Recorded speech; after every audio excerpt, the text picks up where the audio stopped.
আমার দোস্ত, আল্লাহ পাক রব্বুল আলামিন এজন্যই বলেন ইয়াতাওয়াক্কাল আলাল্লাহ ফাহুয়া হাসবুহ। যে ব্যক্তি নাকি আল্লাহর উপরে তাওয়াক্কুল করবে, আল্লাহর উপরে ভরসা করবে, তাহলে শোনো আল্লাহ ঘোষণা দিচ্ছেন ফাহুয়া হাসবুহ, আল্লাহ ওই ব্যক্তির জন্য যথেষ্ট হয়ে যাচ্ছে। এই পৃথিবীর বুকে যত নবী কেরাম ছিল প্রত্যেকেই আল্লাহর উপরে অটল অবিচল তাদের আস্থা ছিল। আমার আপনার নবী বিশ্ব নবী রাহমাতুল লিল আলামিন ছিল না।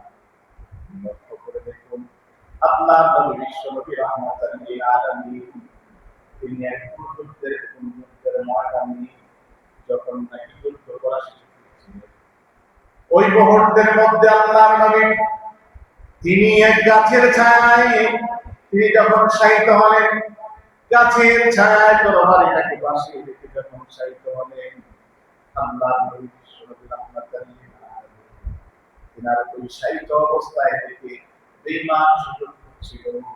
কারণ প্রতিটা মুহূর্তে, প্রতিটা সেকেন্ডে, প্রত্যেকটা মিনিটে বেঈমানগুলো আল্লাহর নবীকে গায়েল করবার জন্য, নবীকে শহীদ করে দেবার জন্য তারা সুযোগ খুঁজত। সেই চিন্তাকে করা একজন বেঈমান আল্লাহর নবীকে শায়িত অবস্থায় দেখে, তরবারিটা পাশে অবস্থায় দেখে বেঈমান এসে আল্লাহর নবীর হাতে তরবারিখানা নবীর তরবারিখানা নেবার পরে এবার নবীর বুকের উপরে উঠে এবার বেঈমান নবীকে প্রশ্ন করে, মুহাম্মদ বলো, আমার হাত থেকে তোমাকে কে বাঁচাবে? ও মুসলমান, আমার বন্ধুরা, আমি জানতে চাই আমার নবীকে বাঁচাবেন। দেখুন এখানে বিষয়টা খেয়াল করুন।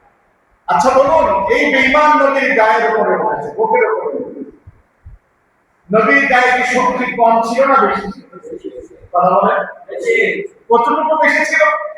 আল্লাহর নবীর গায়ে শক্তি এত পরিমাণ ছিল, জান্নাতের 40টা যুবক এবং এই দুনিয়ার 400 যুবকের শক্তির সমান শক্তি আমার নবীর গায়ে আমার আল্লাহ দান করেছে। সুবহানাল্লাহ। তাহলে আমার নবীর গায়ে একটা শক্তি ছিল। আমার নবী ওই সাধারণ একজন বেঈমান নবীর বুকের উপরে উঠেছে, নবী তাকে এভাবে করে করে এসে নবীকে বল করে তরবার করে নবীকে বলছে, বলো আমার হাত থেকে কে বাঁচাবে? নবী তো পারতেন, নবীর তো অসাধ্য কোনো কিছু ছিল না। কারণ আল্লাহর নবীর কতটুকু শক্তি ছিল আমি আপনাদেরকে ছোট্ট করে একটা ঘটনার দিকে ইঙ্গিত করছি। আল্লাহর নবী রাস্তা দিয়ে যাচ্ছেন ওই জামানায়, এমন সময় ওই জামানার শ্রেষ্ঠ কুস্তিগীর নাম তার কোরআন, আল্লাহর নবীকে রাস্তায় পেয়ে নবীকে বা এই কথা বলতে লাগলো, মুহাম্মদ, তোমার তো কোনো সময় সুযোগ পাই না, তোমার সাথে আমি একটু কুস্তিতে লড়তে চাই। আল্লাহর নবী, কারণ এই জামানায় আমরা দেখি সাধারণত যারা শক্তিশালী, প্রভাবশালী, প্রতিপত্তি যারা, তারা দুর্বলদেরকে দেখলে বিভিন্ন বিদ্রুপের ভাষায় কথা বলেন। যে আমরা বিগত ফেসিস্টের আমলে দেখেছি, আমাদের মোল্লা মৌলবীদের দেখলে বিভিন্ন ভাবে আমাদেরকে বিভিন্ন গায়ের করবার লক্ষ্যে বিভিন্ন বিদ্রোহের ভাষায় কথা বলতে। এই জামানায় আমরা বর্তমানেও দেখি আমাদের হুজুরদেরকে বড় তুচ্ছ তাচ্ছিল্য করে একদম নগণ্য ভাষায় কথা বলার চেষ্টা করে।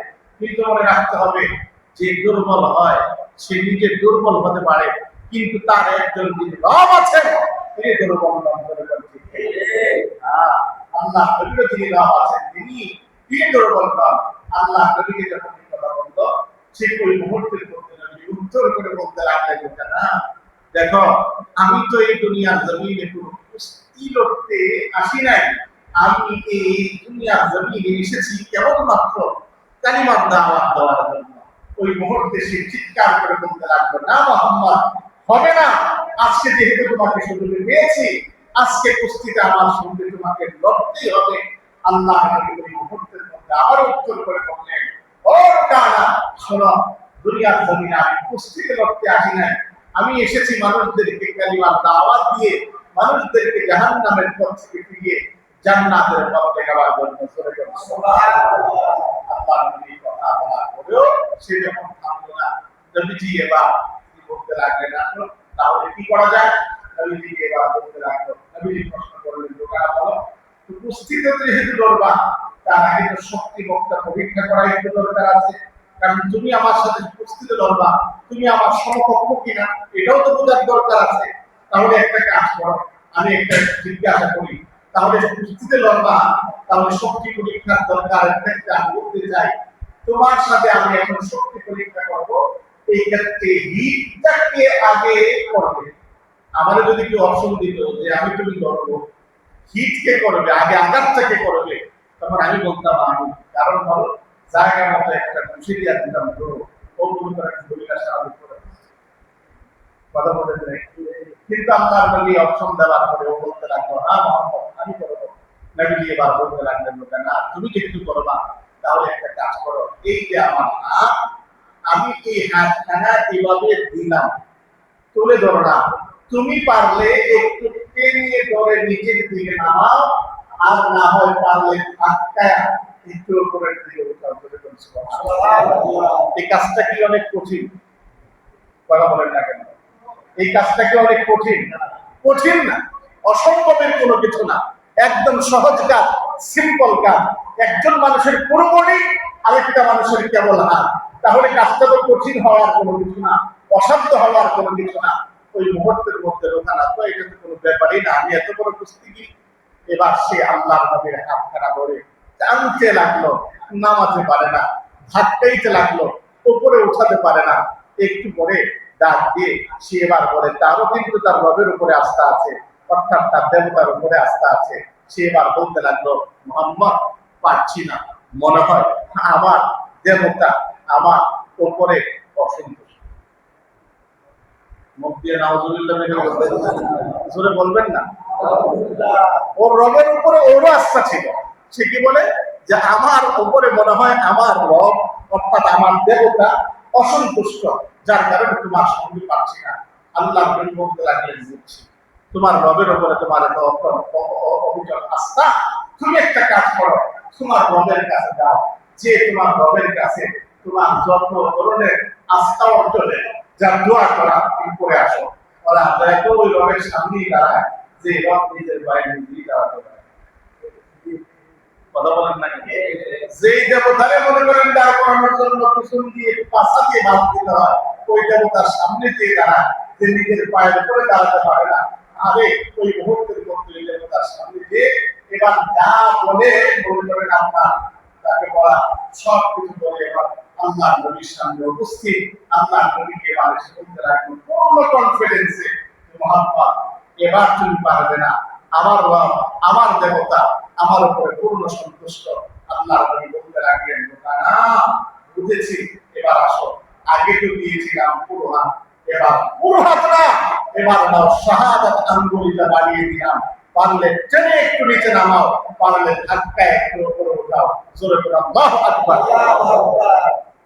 মুসলমান আমার ভাইরা আমার বন্ধুরা, রোকানা এবার আল্লাহর নবীর আঙ্গুল টুকুন ধরে টানতে লাগলো, নামাতে পারে না। আল্লাহ নবীর আঙ্গুল টুকুন ধরে ধাক্কাতে লাগলো, উপরে উঠাতে পারে না। আল্লাহর নবীর এই অবস্থা যখন দেখতে পেল, সে এবার বুঝতে লাগলো এটা আসলে সাধারণ কোনো শক্তি না, এটা তার রবের দেয়া, তার আল্লাহর দেয়া শক্তি। আল্লাহর নবীকে এবার ডাক দিয়ে বলতে লাগলো, মুহাম্মদ আমি তো পারছি না।